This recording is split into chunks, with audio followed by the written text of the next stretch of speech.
I don't know. Can I just say that the Four Loco craze, as brief as it was like so annoying to my like fucking 16, 17-year-old. I don't drink Four Loco. I'll just have some coffee from Speedway. I'll listen to NPR on my walk to school because I'm intelligent. Dude, you were, and this is coming from me, you were the biggest nerd in high school. Like, seriously, goddamn. I'm gonna look up agnostic on Wikipedia. I think that's where I fall in line with my religious beliefs. Uh, I didn't know what the hell I was doing at that point in high school. I think I was like, I think politically, when I thought about it, which was rare, I was some sort of like quasi-libertarian. Like I didn't know what a libertarian was, but that's where I think I would have thought I fell. Which, Yeah, yeah, dumb. I was very much like a fucking I was like a liberal capitalist, but I loved the aesthetic of the actual like left wing of America and shit like that. So I would totally be one of those motherfuckers who was like, yeah, I went to Occupy Wall Street. It was cool. Here's a couple pictures. I still believe we should listen to both sides of the argument. You know, Oh, rich people have it tough too. Yeah, I was one of those motherfuckers. oh man, it was interesting because Occupy was what got me to like think about shit. And Yeah. even though I do think like I support what Occupy was trying to do, I think they completely fucked up in how they did it. But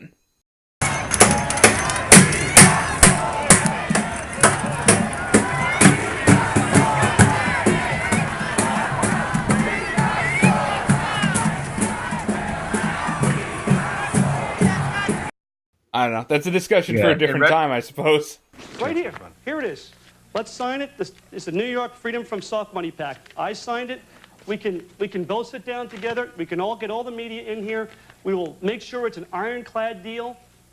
And I'm happy to abide by anything that we all agree on. But let's get it done now. Let's not get any more wiggle room. Mr. Clinton, you want to respond? Well, yes, I certainly do. You know, I admire that. That was a wonderful performance, and Well, why don't you sign it? and you did it I'm very not well. asking you to admire it. I'm asking you to sign it. Well, I would be happy to when you give me the Well, right signed here, letters. right here. When you give Right me, here. Sign it right now. well, we'll Should someone have to have a government-issued license to drive a car? Hell no. What's next? Requiring a license to make toast in your own damn toaster? The license to drive? You know, I'd like to see some competency exhibited by people before they drive.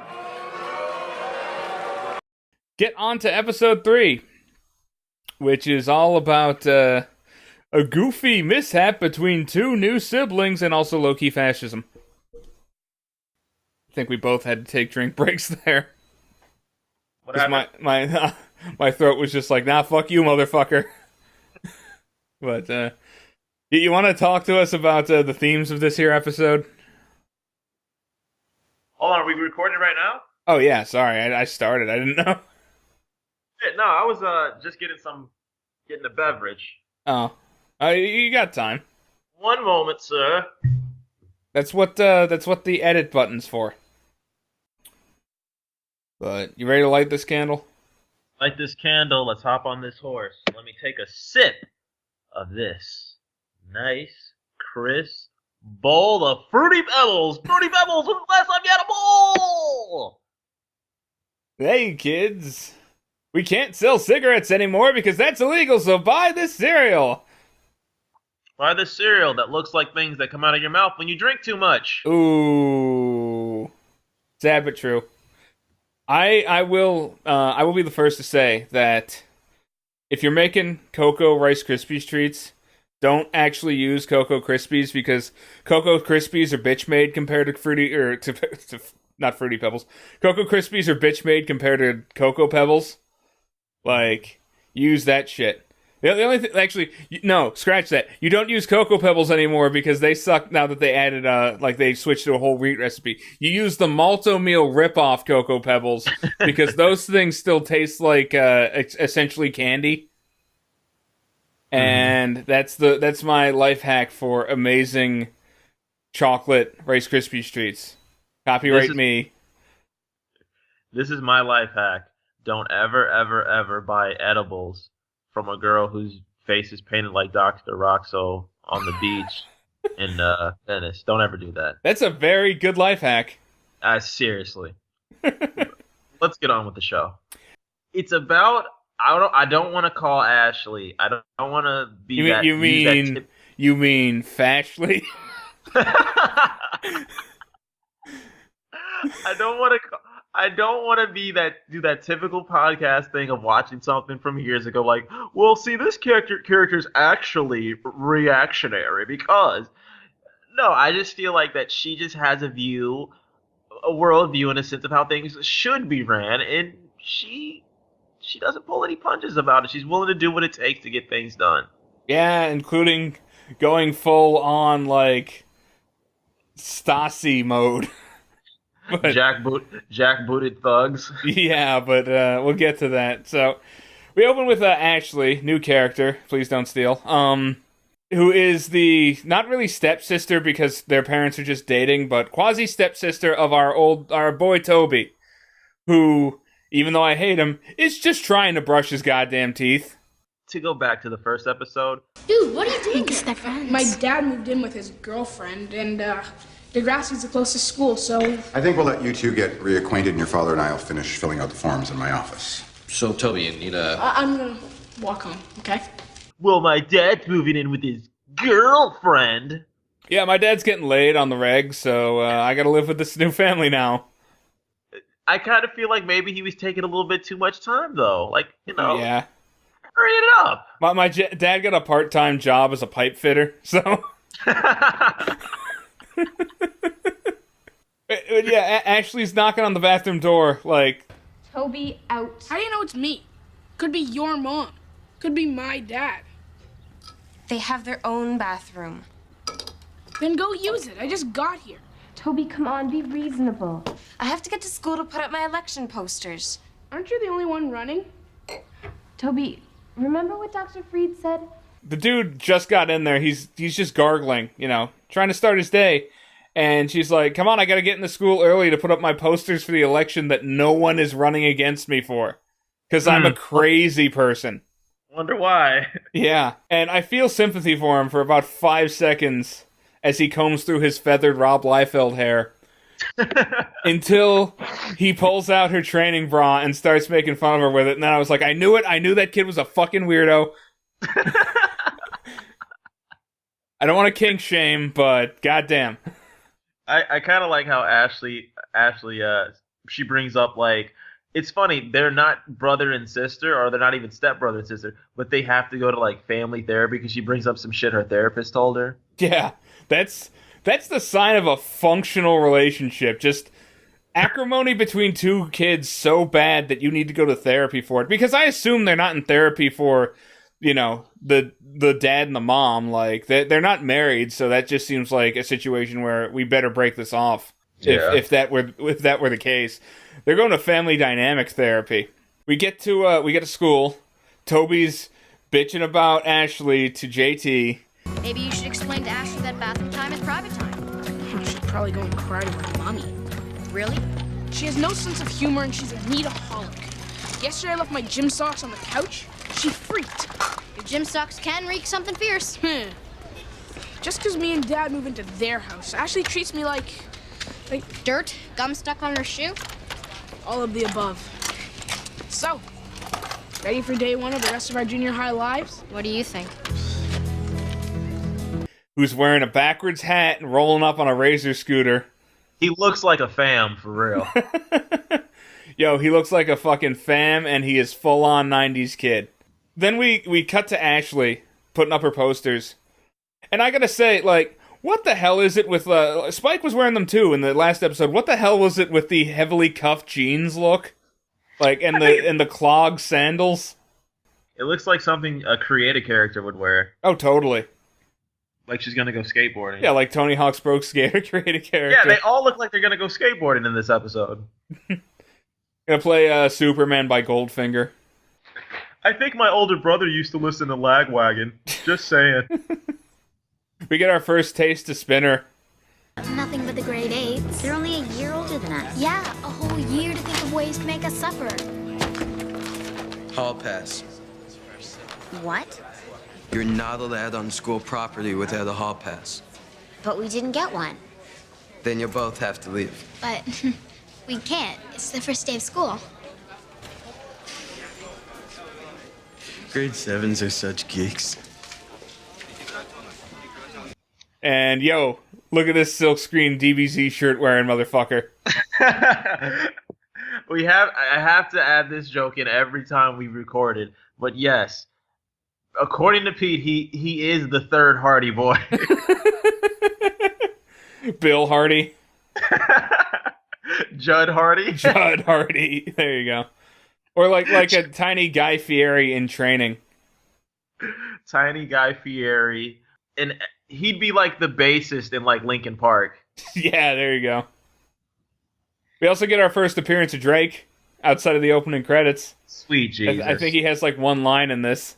Sweet Jesus. Yeah, this entire episode he does. Yep, that's definitely Drake. With some of the worst line work on his hair that I have ever seen. He looks like he's right out of NBA 2K3. Like, it's not good. This is Create a Characters, the episode. It's basically Fam, the episode. Yeah. Then we cut to, Mr. Simpson in the computer lab with their weird, diverse array of monitors. Like, some of them are flat screen, some of them are CRT, some of them are beige, some of them are black, some of them are white. It's basically the guy who supplied him was Ricky from Trailer Park Boys. Oh yeah, I got your good monitors right here. Fuck off. Whatever you need.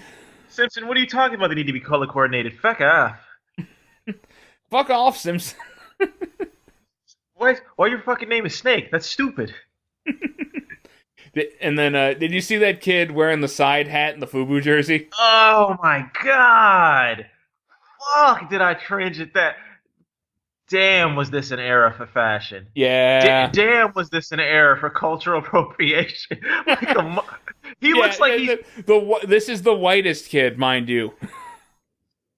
It's like... Have you ever seen that movie with Seth Green is in it? I can't think of any... Maybe Melissa Joan Hart is in it too. Maybe. It's called I Can Hardly Wait. Yeah, Seth Green is in it, and he plays the most stereotypical like white kid in hip hop gear. That's who That's who that kid and JT look like. They look like they'd be the younger brothers of Seth Green in that movie. She'd be like, you don't know 20 different ways to make me call you Big Papa? Because I don't, yo. Rest in peace. What's up, man? Who be the lucky honey? Yo, I ain't decided yet, right? But I figure all the bitches in the class gonna be at this party, you know? I got to give them all an equal opportunity at this special K. It took me all day, but I narrowed it down to a list of 10 very lucky finalists, you know what I'm saying? Yeah, we then cut back to Spinner and Drake in class, in Miss Kwan's class, and yo, I bet Spinner wears Big Dog shirts, dude. You mess with the best, you take out the trash. I think like at this point he may have like left them in like when he was like in 7th grade. He's like, no, I can't wear these anymore. It's strictly Sum 41. It's strictly Disturbed shirts from now on. Don't make me get rough with you. What was the deal with Big Dog shirts? I don't know why the hell Big Dog shirts were a thing. Like, I think for me, I think part of it was like we want fat kids to have a fashion line. Like, I think that was basically it. Luckily, I never fell into the Big Dog shirts trap. I never owned one ever. Big Dog shirts are like the definition of mistake fashion. Which reminds me, I hope like eventually we get some emo kids in this show, because that would just be perfect. No, I don't think we do, unfortunately. Ah, darn it. That is definitely a representation of a big part of my high school life, because I was never emo, but I knew a lot of them. Yeah, I think growing up in the Midwest, you just happen to know a lot of emo kids. Oh, totally. Like, it started out as a way of music, then clothing, but this fad is turning dangerous in some schools. Good evening. It's short for emotional. But emo is a type of fashion that has gone to extremes in area schools. WDAZ's Lacey Chris talked to students today about what can be a very dangerous behavior. Cut to Ashley hanging out with her friend whose name escapes me.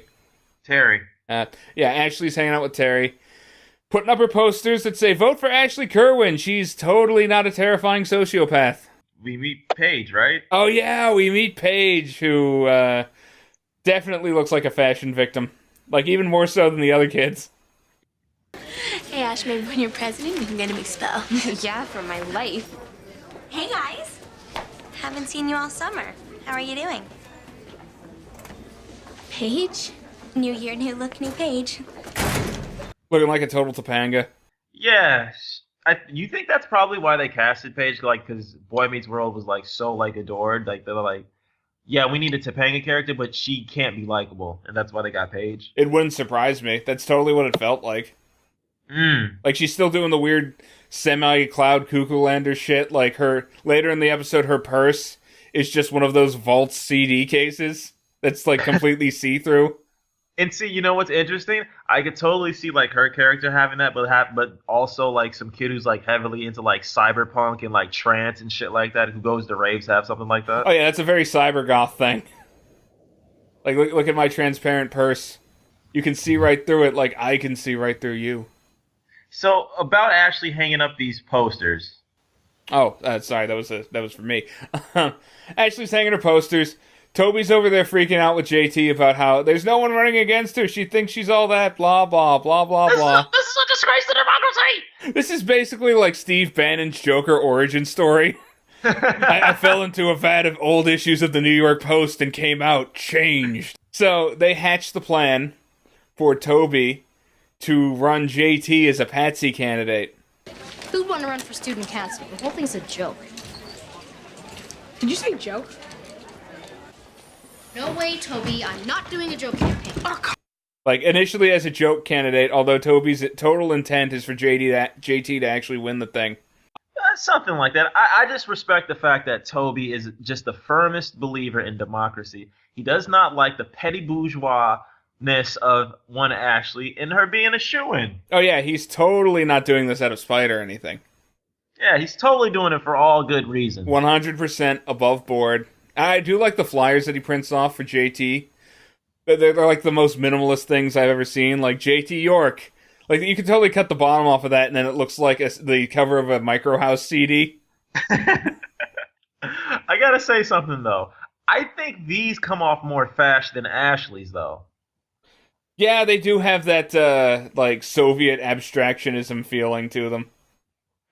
And I kind of like that when he's printing them up, Mr. Simpson does that, like, typical teacher thing where it's like, again, it's one of those little, like, minor things that adds that, like, bit of realism to the show where they're like, hey, don't forget, that's 10 cents a copy, because teachers used to do shit like that all the time, like, reminds, like, oh, that costs money. On a side note, the kids who were super into student government were always fucking creepy. Like, Liberty Van Zant or whatever the hell her name is. She wants to be a part of Ashley's faux administration, and she also wants to bring journalism back to the people. I think that's a very, very noble cause, Frank. I don't see why you have a problem with She that. has no chill. She is on fire. A little low on the left, just bring it. Ashley Kerwin, we haven't met. I'm Liberty Van Zant, and I'm running for secretary. We're gonna be a great team, just think. I'd like to discuss a few ideas so our policies will be in sync. First, I think we should tackle a lack of the school newspaper. Why don't we wait till after the election? Great. Your poster's a little high on the left. I've known a few kids like that, but they were just always weird. That level of ambition in high school is just strange to me. Get outside of the box. It's student council government. It doesn't mean anything. Yeah. So yeah, there is that level of weirdness about it, though. You're investing a lot into this for what you're going to get out of it. But Ashley freaks out on Toby for running JT because, it's student government. They can run.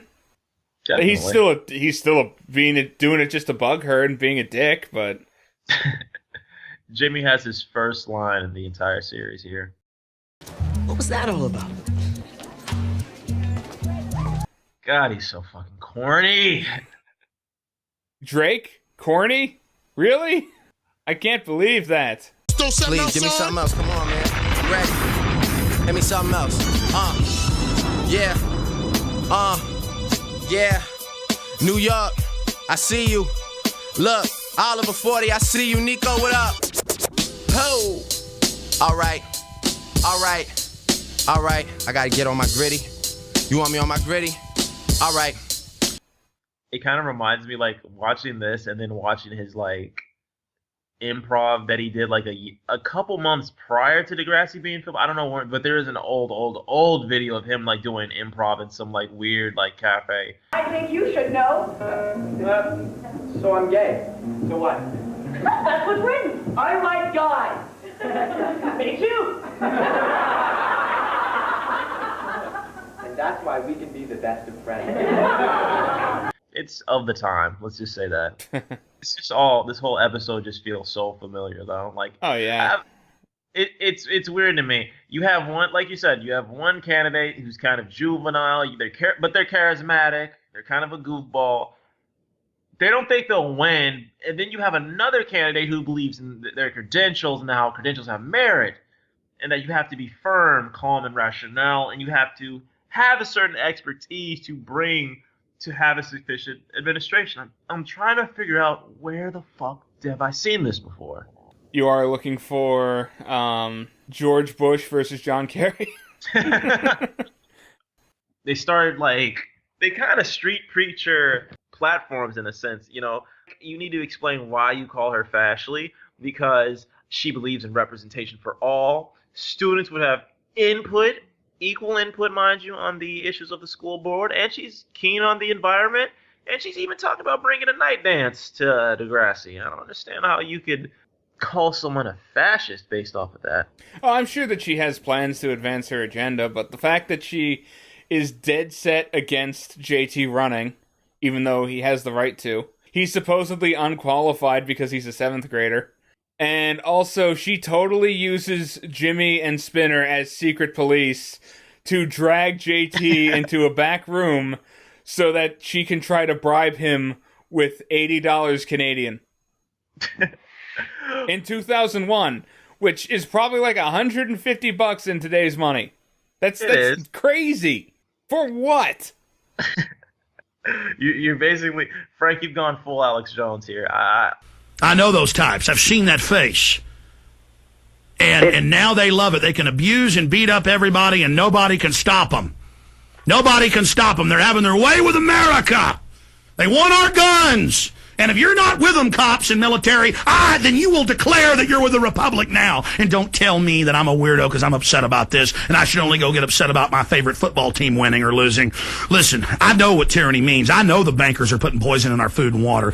I know the bankers have stolen $8.5 trillion. I know we're under War Powers Act. I know they're hurting us. I know they're carrying out New World Order. I know they staged those terror attacks. You know what it's like to gut up to this and go out every day and go past the peer pressure and come out day one and say 9/11 was an inside job and lose most of the radio stations I was on. You know what it's like to go to sleep every night knowing you work for a bunch of psychotic killers and you bastards are probably going to end up killing me one day? You know what it's like knowing you've ruined my life? You know what it's like, you sons of bitches? I'm tired of your crap.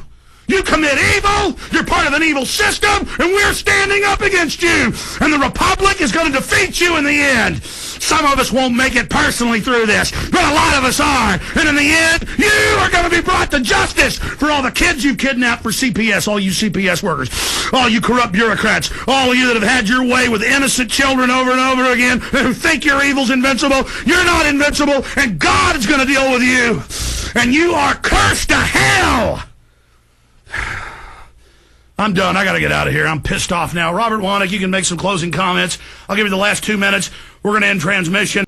Shut up! God, he's not a God, he knows stuff. He's talking. I just want to eat cheeseburgers and be an idiot. Please get him now.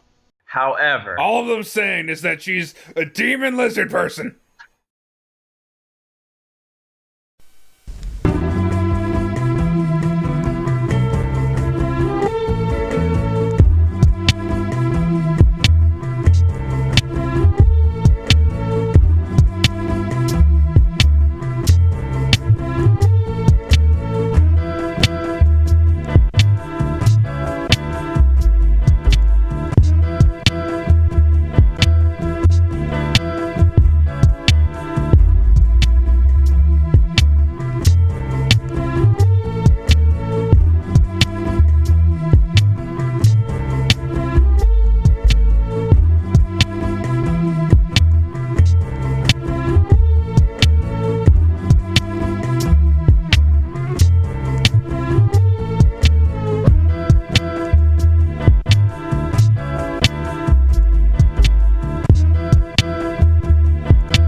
president has no constitutional authority to regulate drugs. That being said, at the state level, I would support some legislation that would stop children from being allowed to purchase drugs and prosecute anyone who would put a child in danger, because I do believe that children do need some protection. Yes, you should not be able to sell heroin to a 5-year-old.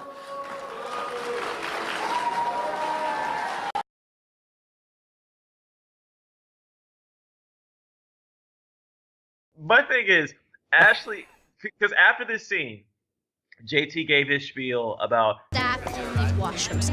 I'll bet you any money that they have softer toilet paper than us. If you elect me, I'll make those staff washrooms our washrooms. So vote for JT. You'll do the right thing. I know you would. It's working. Vote for JT. It'll do you good. You'll love me. Nice to meet you. he is a man of the proletariat. He wants the staff bathrooms, which are better than the student bathrooms. He wants them for every student, and I respect that. Open these bathrooms up. Open them, damn it. Ladies and gentlemen.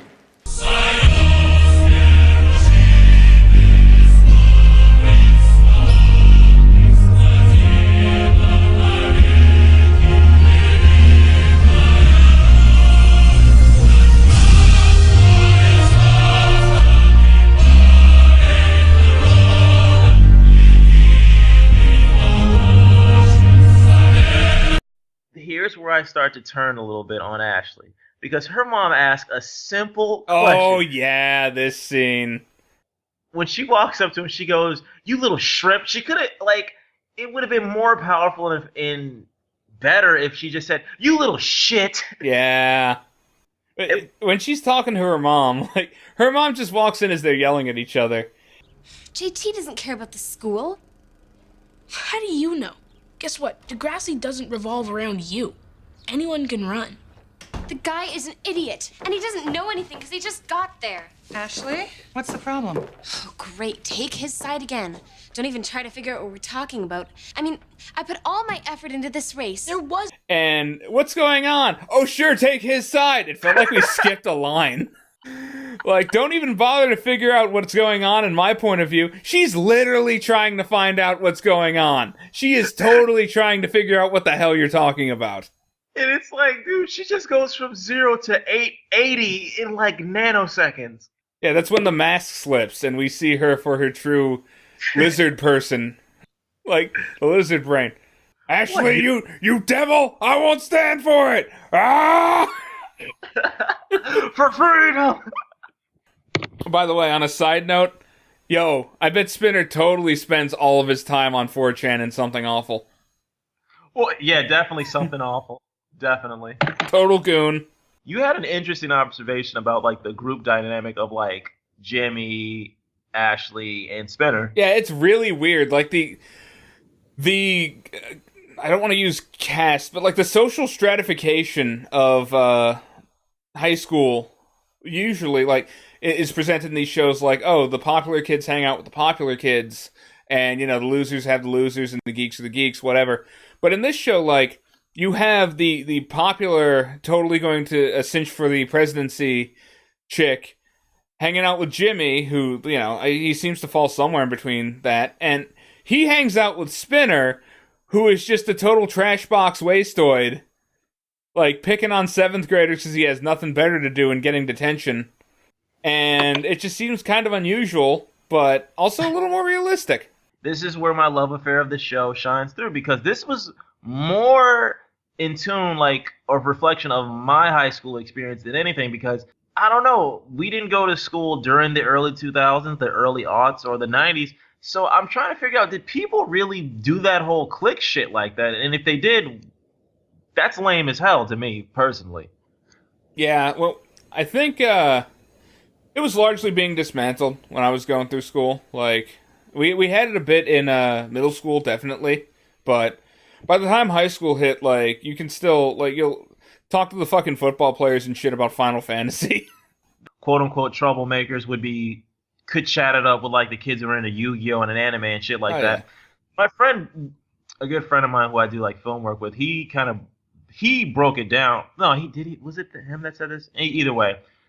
They basically said like if you went to our high school, if you were cool, you were cool. If you weren't cool, you weren't. And that didn't mean like this essentially how it worked. Like there was like there was like the cool people and then like the underclass or whatever. Like, and by that I mean like emo kids, band kids, and people who are in ROTC. These are the kids who are popular because of a variety of reasons.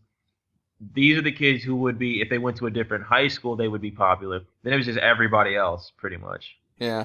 And everybody knew each other, that kind of stuff. Oh, yeah. By the way, Ashley, perfect girl who gets everything she wants name. We see JT and Toby in the computer lab. There's a poll saying, hey, JT's polling ahead. JT says it's just some stupid poll, which I totally haven't ever heard before anywhere. We cut to Principal Hairpiece introducing the presidential speeches. Why do you call him that, basically? Because that's a rug. That is the ruggiest of rugs. That's like, once again, we go back to the wig salesman from Goodfellas. It won't come off. Then they found him murdered in the back of a cinema. In his fucking Cadillac. Toby totally threatens Ashley, like, hey, I'm gonna tell the everyone that you tried to bribe JT to throw the election. How much did she try to bribe JT? Let's also keep this in mind. She used excessive force, outsiders, to corner a young member of the Workers' Party. That's the Democratic Socialist Party. Basically just plucked the future Bernie Sanders out of his perch. The faculty bathrooms need to be used for everyone. Told you it would happen. Told you it would happen. We listen. We need mutual bathrooms for everyone. These bathrooms, they're for staff, but we, the students of the Grassy Junior High School, deserve good bathrooms with great toilet paper. Oh, Bernie. Ashley, I feel like because they had these little like segments where they started sounding off like the kid with the camera and shit like that, and it's like Liberty's was interesting to me because she was very Beltway about it. She's like all about being about like bipartisanship. Like, you know, if JT wins, I'm gonna help him out, but I really want Ashley to win, basically. But still, that segment was the point where I was like, man, I hope somebody else is running for treasurer because holy shit, no chill, 2017, 2018, whatever. Frank, didn't you tell me you ran for treasurer or something like that? Yeah, but I did it in a very half-assed way, like how you're supposed to. It was basically just an excuse to put up posters with dumb slogans on them. What I'm saying is I was the JT of my time. I was the too cool for the room. What, you mean to tell me you don't read Wikipedia articles? I know a lot of stuff. I totally don't click the links. I was totally the Encyclopedia Dramatica shitlord at that point. Like, just looking up offensive shit and then laughing at it and thinking I was edgy. I was all about being like Mr. fucking, oh, I'm sophisticated. I talk about politics because I watch CNN. In fact, I watch PBS, which I actually used to watch a lot of PBS, which had some good shit back then. Oh, you were just like a big face the nation head. So we have Toby and Ashley. Like, Toby's like, I'm gonna reveal that you tried to bribe JT. Ashley, 7th grader. She tried to bribe a 7th grader with $80, real money, not Canadian Tire money. Like, do you know how many video games I could have bought at that point with the rock bottom GameStop prices at that point? It's a lot of video games. And JT obviously took it because he's smart and he didn't want to win anyway. Well, that and he is a bit of a scumbag. Oh, totally. But Ashley just completely goes off on Toby at this point. I'm all about you. About me? Do you have any idea what it's like living in your house? Please. My mom dotes on you. She doesn't care what I feel so long as you're happy. What? And now I can't get away from you. You're everywhere. At home, at school, even in my campaign. Oh, that's not true. I wanted just one thing that you couldn't take away from me. But you found a way. Ever since you showed up, my mom's trying to kowtow to you. She never listens to me, blah, blah, blah. I'm just thinking, oh, God forbid your mom care about somebody other than you, Ashley. Holy shit. Meanwhile, Toby's staring at her like he's about 3 bad days from committing the first Canadian school shooting. But somehow Ashley gets through to him, like, just listen to my speech, it'll convince you, don't do it. Right, like, you know what? That's where I started to turn, like, yeah, damn, she is a fash. Like, Please, before you go up there and publicly humiliate me, just listen to my speech. Then decide if you don't think I deserve to be president. and that's when you get outside yourself and you're like, this doesn't mean anything, Ashley, and that's where I feel like she is insane. I must impose my will on the people. They must hear me. All opposition will be crushed. By the way, so Toby doesn't tell on her because, I don't know, siblings, whatever. Then he's just sitting there reading a comic book. She wheels up and tries to gloat about winning after he obviously didn't rat her out for bribing her opponent. They make perfect siblings because they're both fucking terrible. Also, during JT's speech, well, Comrade JT. Comrade JT. He is dressed, and he looks like every stand-up comedian from the 90s. Oh, yeah, totally. The flaming fucking shirt. What's the deal with these high school elections? Have you seen these polls? Who took these polls? By the way, let's look at this from a galaxy brain point of view. Do you really think that elections matter this much in Degrassi? Because JT almost like gets in trouble because he basically forfeits his campaign. Yeah, well, Principal Hairpiece is like, we're going to talk about this. I don't know if he like, can you put someone in detention for dropping out of a race? I don't think you can. Maybe Degrassi really is like an egalitarian like community school. Like, no, this shit does matter. Like, it's like a Montessori school for politicos. Right, it's like it's the kids who walk around and like have like the fucking rolly book bags and shit, and like at Degrassi Junior High, your children will learn how to navigate the ins and outs of Beltway life. It's a Canadian school only because the elite politicians all send their kids there so that they're out of the way.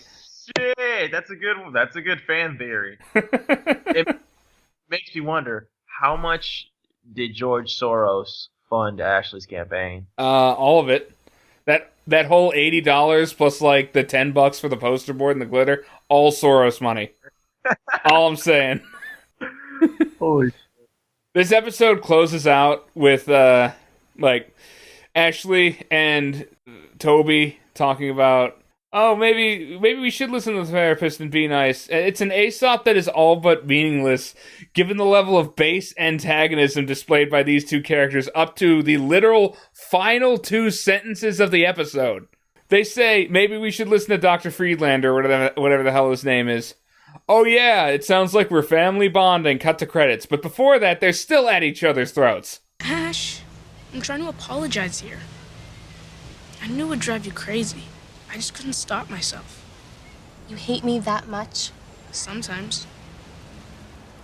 I gotta admit, sometimes I feel the same way about you. The fact is, Toby, we have to live with each other in the same house, and that sucks, right? Didn't say that again. But does it have to suck this much? Maybe not. Maybe not. Are we bonding here? Bonding? Us? Well, for the first time in a month, I don't want to rip your eyes out. Wow. Dr. Freed would be so proud.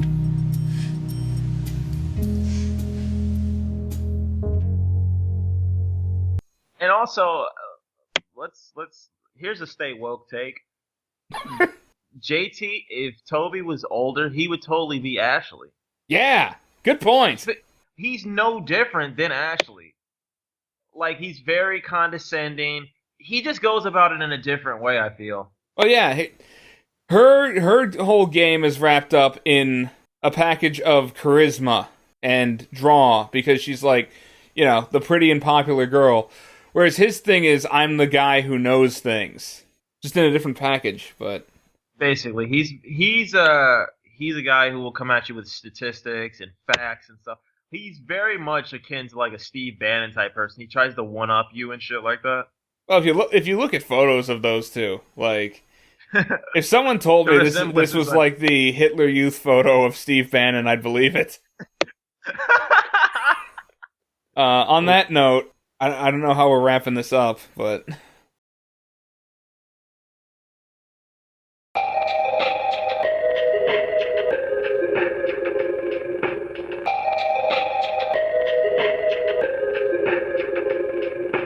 Called.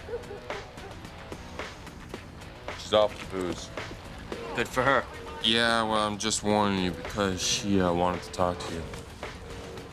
Which means that she's going to be calling back, and she's gonna want to talk to me about moving back with them to Wasaga Beach. Well, it's not gonna happen, all right? Forget it. Sean. I'm not moving back! Take it easy. Hey, man. After party at my place. It's grade 8's only, but we'll make an exception for you. What are you doing? Just stop reminding me, okay? It sucks enough having to repeat the 7th grade, and I'll have to have you rubbing it in my face. You think you're special, you do. I can see it in your eyes. What's up, Mike? Hey, Sean, good work out there today. You have no problems making the team. I don't know about that. We'll see tomorrow. Yeah. Don't know about that. Whatever. Sean, you don't know that. No, Emma, you don't know. Anything I've ever tried at, I have failed. Sean, come on. You know what, Emma? Just don't talk to me, okay? Just leave me alone.